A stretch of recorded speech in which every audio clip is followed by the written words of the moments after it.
네, 끔찍한 사건입니다. 7일 동안 예식을 통해서 대제사장과 제사장을 하나님께서 세우셨어요. 8일째 되는 날인데 속죄제, 번제, 화목제를 통해서 하나님께서 9장에 보면 영광을 받으셨는데요, 같은 날 엄청나게 비극적인 사건이 여기 10장에 소개가 되어 있습니다. 아론이 지금 아이가 넷밖에 없는데 둘이 죽임을 당하는 거예요. 지금 제사장이라고 해봤자 몇 명 안 되는데 그 많은 사람들 섬겨야 되는데 주님께서 아론의 아들, 두 아들 나답과 아비후를 죽이시는 그런 사건이에요. 아론의 관점에서는 말로 닿을 수 없는 상처일 것이고, 이스라엘 백성들 여호와 앞에 분향하였더니 불이 여호와 앞에서 나와 그들을 삼킴에 그들이 여호와 앞에서 죽은지라.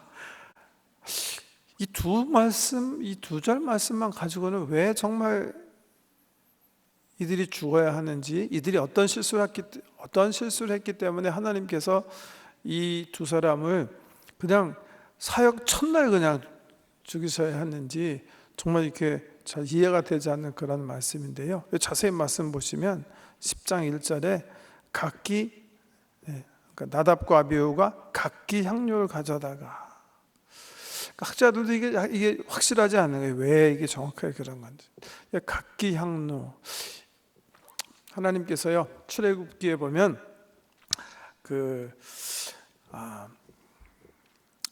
놋제단 아니죠, 제단에서 불을 날라서, 보세요, 이 놋제단에 불이 항상 붙어 있는데 그 불을 가져다가 성소에 들어가서 제사장들이 향단에 불을 붙이게 되어 있는 거예요. 그런데 그 불을 담는 그릇을 주님께서 특별히 제조하도록 명하셨어요. 그 출애굽기 27장 3절에 보면 그 제단에서 사용하는 모든 병기, 그 중에서도 그 병기를 얘기하시면서 불을 옮기는 그릇을 놋으로 특별히 만들어라. 다른 기명도 놋이지만 여러 가지 기명을 만들면서 놋으로 만들어라. 그래서 놋 그릇을 하나님께서 제조하시도록 명령했는데, 여기 말씀으로 봐서 하나님께서 명령하신 향로를 사용하지 않고 자기 향로를 뭔가 사용하지 않은 걸 사용한 게 아닌가 하나고요. 두 번째는 여호와 하나님께서 명령하시지 아니하신 뭐예요? 다른 불을 담아. 그러니까 자기 향로 가지고 자기가 그냥 가지고 있는 자기 천막의 불이라든지 이 번제단과 상관없는 불을 가지고 성소에 들어가는 그런 실수를 범했다, 이렇게 볼 수가 있는 거죠. 그걸 보시고 하나님께서 말씀대로 행하지 않은 이 제사장 둘을 즉시 죽이시는 그런 무서운 사건입니다. 왜 이런 실수를 나답과 아비후가 했을까? 이거 틀림없이 하나님께서 가리키시지 않으셨으면, 이렇게 하지 않으셨을 때 이 나답과 아비후가 하나님 원하시는 그 제사 방법을 틀림없이 알 터인데 왜 이렇게 실수를 하게 됐을까? 유대인 랍비들은 이 레위기 10장 말씀을 중심으로 한 12가지 이렇게 이유를 이렇게 추론해 내는데요. 여기 말씀 안에서 살펴보면 이 사람들이 하나님 말씀을 알고 있는데도 실수를 하게 된 그런 원인을 살펴볼 수가 있을 것이다, 그렇게 생각을 해서 일단 우리는 이 레위기 10장 안에서 그런 히트가 있는지 한번 살펴보기 원해요. 근데 3절 말씀 보세요. 3절에 이 사건이 있은 다음에 모세가 아론에게 얘기해요. 뭐라고 얘기했냐면, 이는 여호와의 말씀이라 이르시기를 나는 나를 가까이 하는 자 중에서 내 거룩함을 나타내겠고 온 백성 앞에서 내 영광을 나타내니라 하셨느니라. 이에 아론이 잠잠하니. 이게 뭐가 있는 것 같죠? 이 사건이 터지자마자 뭔가 모세가 아론에게 설명을 하는 거예요. 여호와의 말씀을 전하는 거예요. 나는 나를 가까이 하는 자 중에서 내 거룩함을 나타내겠고 온 백성 앞에서 내 영광을 나타내리라. 나는 나를 가까이 하는 자 중에서 내 거룩함을 나타내겠고. 이게 무슨 말씀인 것 같아요? 이 말씀을 미뤄보면 뭔가 이 나답과 아비후가 거룩하지 않는 어떤 그런 마음으로 주님께 접근한 것인가? 정결하게 자기 자신을 정결하게 하고 주의 성소에 들어갔어야 하는데 그 거룩함이 없는 상태에서 불을 취하게 된 것인가? 이렇게 생각할 수가 있는데 그건 정확하지 않는 거예요. 근데 그 다음 말이 오히려 좀 심상치 않는 말씀이에요. 온 백성 앞에서 내 영광을 나타내리라 그렇게 하셨는데 혹시 그래서 저 히브리 학자들은 이 나답과 아비후가 하나님 받으셔야 되는 영광을 사역자인 제사장이 훔친 것이 아닌가 이렇게 생각해요. 저는 그 가능성은 참 있는 것 같아요. 왜냐하면 9장에 보면 무슨 일이 나타납니까? 9장 한번 맨 마지막 절 보세요. 22절 말씀 보시면 이제 첫 제사예요. 8일째 되는 날 아론과 제사장이 주님을 섬기고 마지막에 22절에 보면 아론이 백성을 향하여 손을 들어 축복함으로 속죄제와 번제와 화목제를 마치고 내려오니라. 모세와 아론이 회막에 들어갔다가 나와서 백성에게 축복하며 여호와의 영광이 온 백성에게 나타나며 불이 여호와 앞에서 나와 제단 위에 번제물과 기름을 사른지라. 온 백성이 이를 보고 소리 지르며 엎드렸더라. 이 속죄제, 번제, 화목제를 마치고 아론이 내려와서 백성들을 축복했어요. 그러니까 보세요. 회막문 있고 회막문 열고 들어가면 거기 번제단이다 그랬죠. 거기서 하나님께 세 가지 제사를 드리고 나와서 그리고 회막문 열고 나와서 백성들을 축복했어요. 모세와 함께. 그랬더니 여호와의 영광이 백성에게 나타났는데 불이 여호와 앞에서 나와 제단 위의 번제물과 기름을 살랐다 이렇게 얘기하거든요. 여기 여호와 앞에서 나왔다 그랬는데 여호와는 어디서 나오신 거죠? 뭐 얘기하는 거죠? 불이요 지성소에서 나왔다는 얘기예요. 이 말은요. 하나님의 임재 상징인 지성소에서 불이 튀어나와가지고 번제단에 있는 제물을 그냥 삼켜가지고선 불태워가지고서는 그런 정말 신비스러운 그런 사건을 하나님께서 이제 펼치시는 거예요. 번제물과 기름 사는 거예요. 백성이 이를 보고 소리 지르며 엎드렸더라. 하나님께서 첫 예배 받으시고 백성들을 이렇게 백성들 가운데 그 기쁘심을 드러내셨을 때 그런 놀라운 어떤 영광이 이스라엘 백성에게 경험되어지는 거예요. 이럴 때 정말 사역자들은 조심해야 되거든요. 이때 잘못하면 어떻게 되는 거죠? 내가 내 경건이, 내 기도가, 내 사역이 이런 주의 역사하심을 가능하게 했구나. 이런 실수를 범할 수가 있어요. 혹시 이 사람이 그런 실수, 그러니까 여호와의 불이 말이죠. 번제단을 사르는 것을 보고 그 번제와 그러니까 속죄제와 번제와 화목제를 드린 이 제사장 중 이 다섯 명의 제사장들이 그 제사를 하나님께서 받으시는 그 은혜를 온 백성에 보고 드려 하였기 때문에 아마 이 두 사람의 마음속에 뭔가 자기가 영광을 드러내고 싶은 그런 욕망이 생기지 않았겠는가. 그래서 사실은 어떻게 보면 분향은 아침 저녁으로 하는 건데요. 글쎄요. 어떤 시간인지 모르지만 아비후와 나답이 하나님 시키지도 않는 향로 가지고 하나님 말씀하지 않는 불을 담아가지고 분향하러 들어가는 거예요. 그래서 거기서 그냥 성소에 들어가자마자 죽임을 당해요.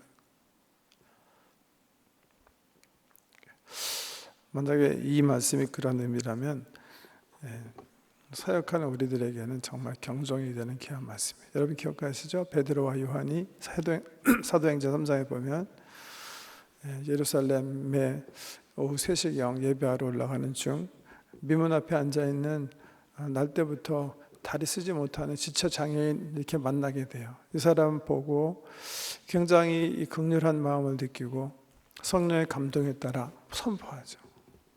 금 가운데 내게 없으나 내게 있는 것으로 내게 명하노니 나사렛 예수 이름으로 일어나 걸으라.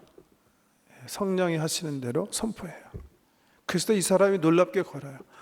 이 예루살렘 미문 뷰티풀 게이트에 앉아있는 이 사람은 하루에도 수 없는 사람들이, 제사장들이, 그 당시 제사장이 2만 명이었어요, 여러분.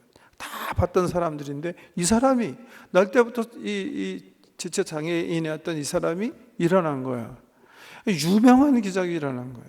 그러니까 사람들이요 너무 놀라가지고 이 사람을 고친 베드로와 요한을 주목해서 예루살렘 행각에 모이잖아요. 이때 베드로가 뭐라고 고백하죠? 여러분, 어떻게 여러분은 우리의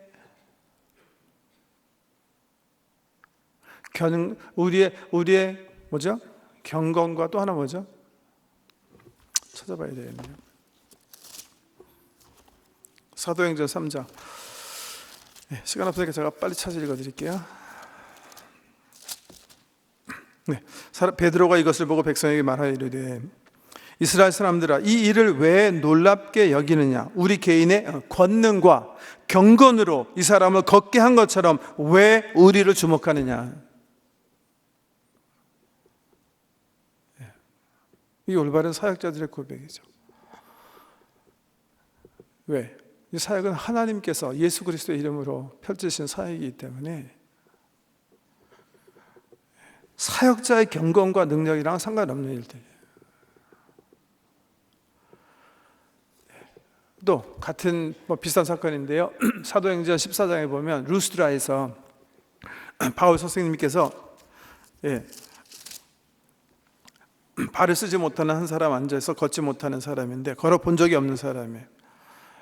이 사람을 바울이 이렇게 보니까 이 사람은 구원 얻을 만한 믿음이 그 속에 있어요. 그래가지고 나사렛 예수 그리스도의 이름으로 바울이 명령해요. 네 발로 바로 일어나라. 그 사람이 일어나서 걸어요. 이 사건은 어디서 일어났어요? 예루살렘에서 일어난 게 아니라 터키, 소아시아 중남부 지방에서 일어난 거예요. 루스드라에서. 이 이방 사람들이 그것을 보고 너무나 흥분해가지고 이거는 하나님께서 내려오신 것이다. 바울과 바나바를 보고. 그래서 제사를 준비해서 나오잖아요. 그때 바울과 바나바는 어떻게 했죠? 그래요. 우리가 그래도 좀 이렇게 그런 사람입니다. 그렇게 대접을 받았나요? 바울과 바나바는 옷을 찢잖아요. 옷을 찢잖아요. 그리고 어떻게 해요? 다가오는 사람들을 향해서 뛰어 들어간다 이렇게 성경에 표현해요. 그러면서 뭐라고 고백하죠? 여러분 이렇게 하지 마십시오. 나는 사람입니다. 당신과 같은 사람입니다. 근데 우리 예수님도 그렇게 말씀하셨죠. 뭐라고요? 누가복음 17장에 보면 그것도 찾아볼까요? 그건 우리 예수님 말씀이니까 누가복음 17장 찾아보십시다.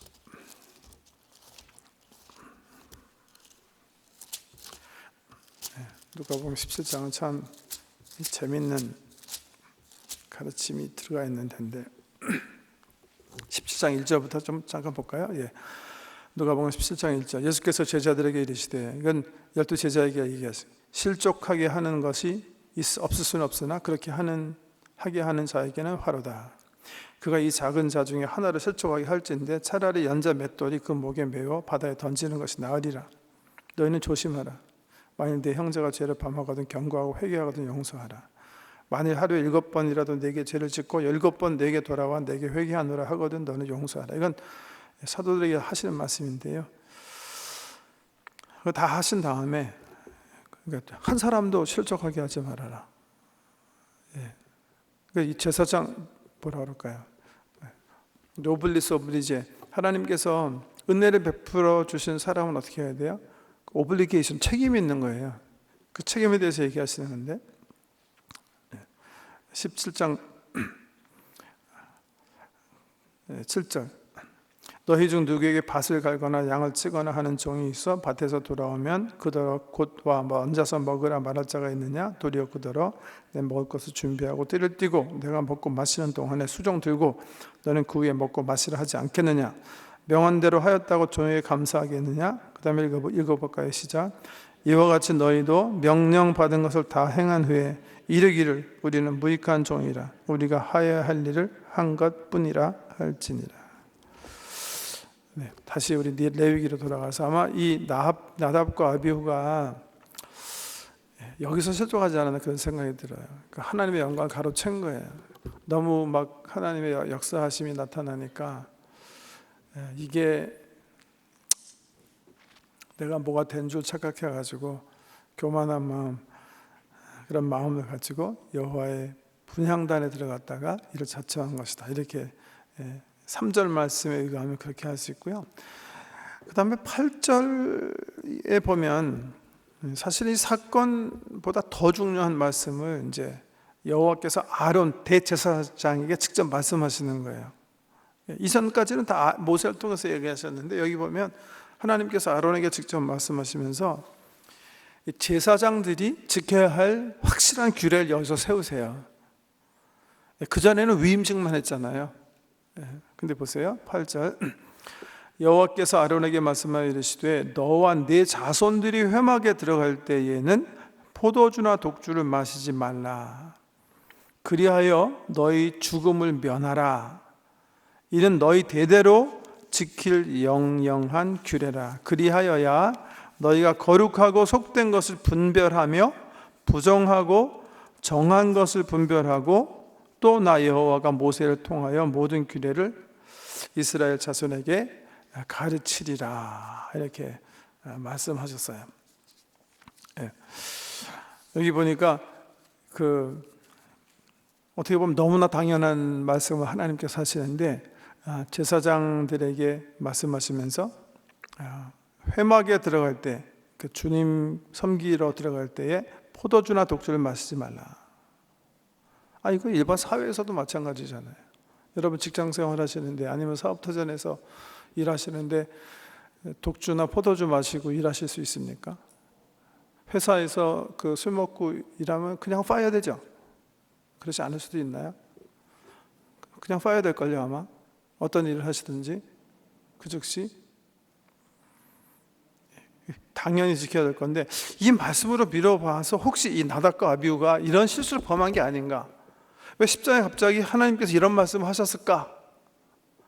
라고도 의심하게 될 만한 거예요.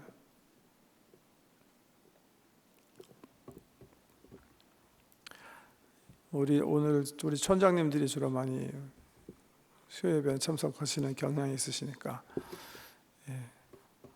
우리 촌의 지층 가운데 맨 마지막 지층 기억하시죠?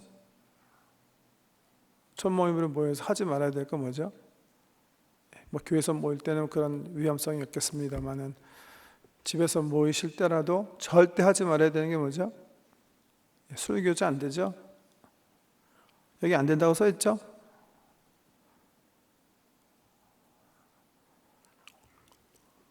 하나님께서 제사장들이 모여서 하나님의 임재하심 속에 들어갈 때 포도주나 독주를 마시지 말라. 그리하여 너희가 어떻게 하게 되리라? 죽음을 면하리라. 이렇게 말씀하시죠.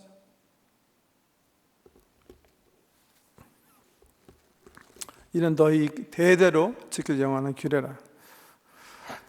10절에 보면 이제 긍정적인 관점에서 지금 이제 8장을 통해서 하나님께서 세우신 이 제사장의 직분이 뭔가를 아주 그냥 두 가지로 아주 그냥 잘 이렇게 하나님께서 아론에게 말씀하시는 거예요.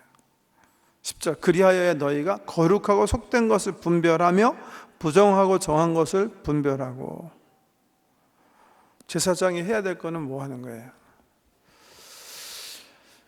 보세요. 제사장은 뭐 하는 사람이죠? 보세요. 지금 보세요. 우리 하나님께서요, 우리 아까 정주사님 기도하신 것처럼 정말 하나님의 백성들을 선별해 내시기 위해서 구원의 역사를 시작하시는 건데, 보세요. 아브라함, 이삭, 야곱 12아이 70명 되고 지금 이집트에 내려가고 애들까지 다 합하면 한 200만 되는 어떤 사람을 이제 아브라함의 혈통에서 이렇게 만들어내셨어요. 근데 아직 하나님 모르는 사람들이 지금요, 이 사람들. 처음 이 사람 통해 가지고 구약교회를 하나님께서 형성하시려는 거예요. 사실 그 계획의 원형은 신약교회예요. 근데 이 구약교회를 통해서 예수 그리스도를, 그리고 예수 그리스도를 통해서 신약교회를 만들려는 계획을 가지시고 하나님께서 이 구약교회를 시작하시는 거죠. 그 시점에서 지금 제사장을 하나님께서 성소를 만드셨어요. 그리고 하나님의 백성들로 하여금 하나님께 나아올 수 있는 그 교제장을 하나님께서 하시기 위해 성소를 만드시고, 당신께서 이 지성소, 이게 하나님 홀리 오브 홀리, 이 거룩한 어떤 공간을 창출하시고 예배법을 만들어서 하나님의 백성이 하나님과 교제하도록, 하나님 임재하심 속에 이렇게 동행하도록 하시는 놀라운 계획을 발표하시는 거예요. 근데 그 사역을 감당하기 위해서 지금 8장에 제사장을 세우셨어요. 제사장. 하나님 계시는 지성소와 성막 밖 세상, 그 사이에서 뭐 할 사람이요? 하나님의 세상 밖에 있는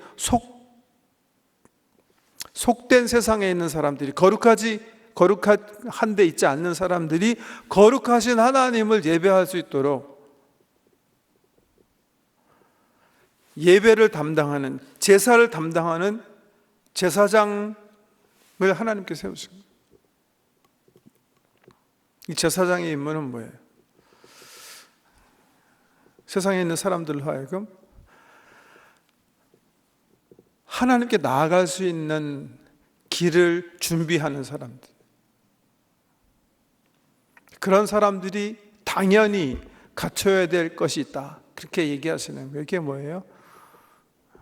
내가 거룩하니까 너희도 거룩해라는 거예요. 한마디로 얘기하면 너희는 거룩하지 않는 세상에 거룩을 전해야 하는 임무를 내가 주었으니까 너희는 먼저 거룩하라는 거예요.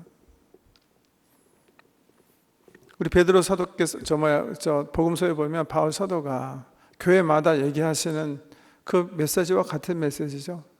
하나님께서 너를 은혜로 하나님 자녀로 삼으셨으니까 어떻게 해라? 세상과 분리해서 거룩한 하나님의 백성으로 삼았으니까 하나님께서 너에게 첫 번째 구하시는 게 뭐다? 거룩이다. 세상 사람과 달라야 된다. 너희들의 삶 속에 탐심이나 음행이나 더러운 것들이나 이런 것들은 절대로 있을 수가 없다.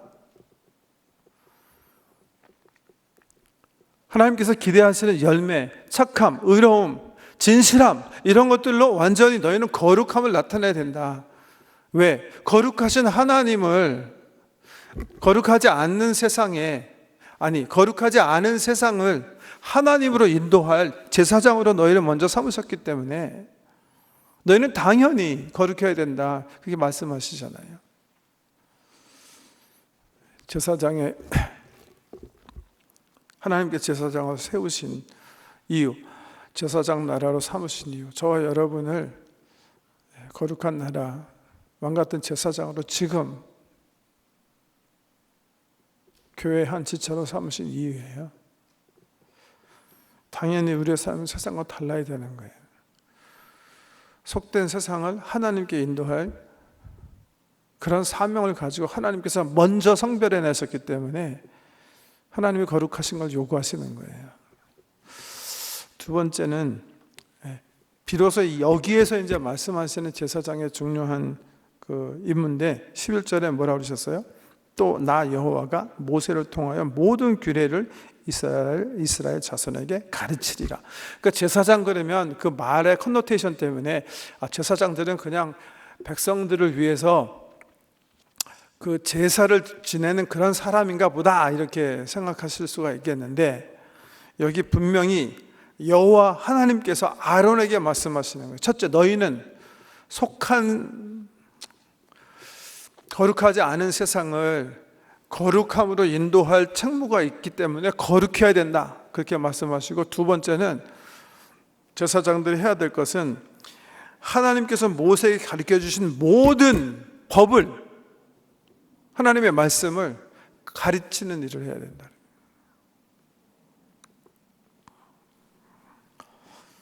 제사장의 직분을 이제 말씀하시는 거예요.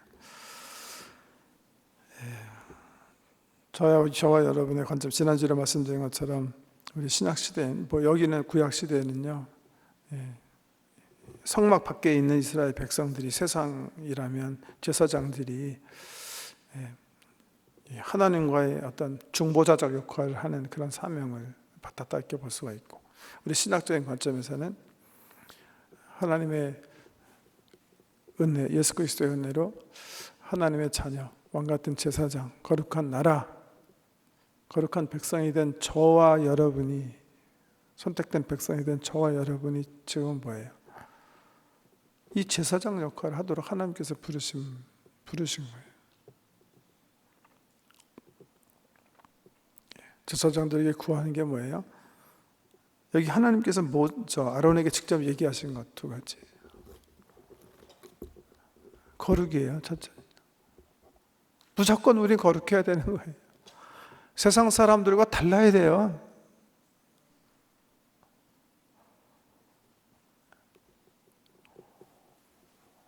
가정에서 제사장으로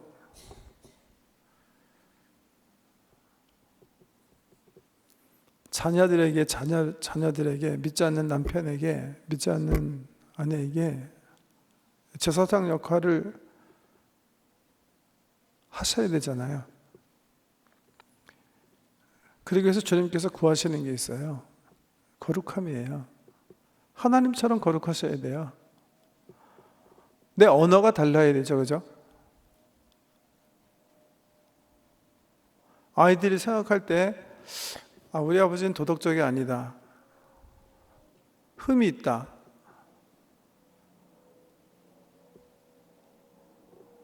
그 제사장 안 되는 거죠. 그거는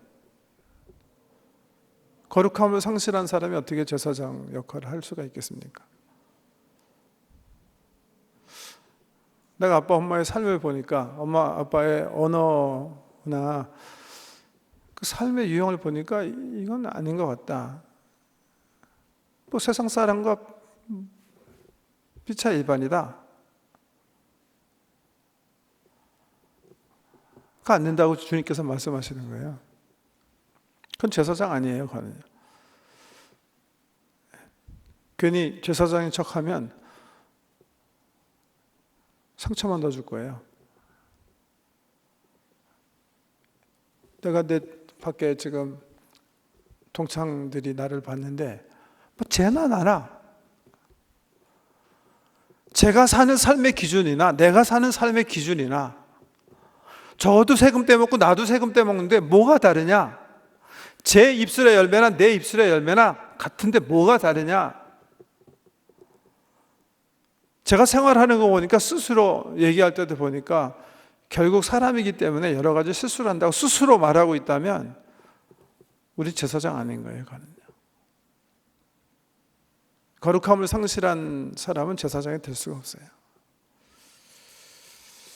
거룩하셔야 돼요. 두 번째는요, 말씀을 잘 아셔야 돼요. 왜? 우리는 말씀을 보세요. 가끔가다 이제 기독교를 이렇게 조금 폄하하려는 그룹들이 기독교인들이 올바로 생활하지 않는 것을 보면서 진리를 보여달라, 왜 보여주지 못하냐 그러는데 사실은요, 기독교 진리는 보여줄 수 있는 거 아니에요. 불교나 타종교들은 보여줄 수 있어요. 나를 봐라, 이렇게 사는 게 올바로 사는 거다. 그게 진리이기 때문에 그들의 종교는 보여줄 수 있는 거예요. 와 보라, 나를 봐라, 올바르게 불자로 사는 건 이렇게 사는 것이다. 기독교는 사실은 정말 중요한 진리는 보여줄 수 없어요. 왜요? 하나님께서 하신 거기 때문에 그런 거예요. 사람이 보여줄 수 있는 게 아니에요.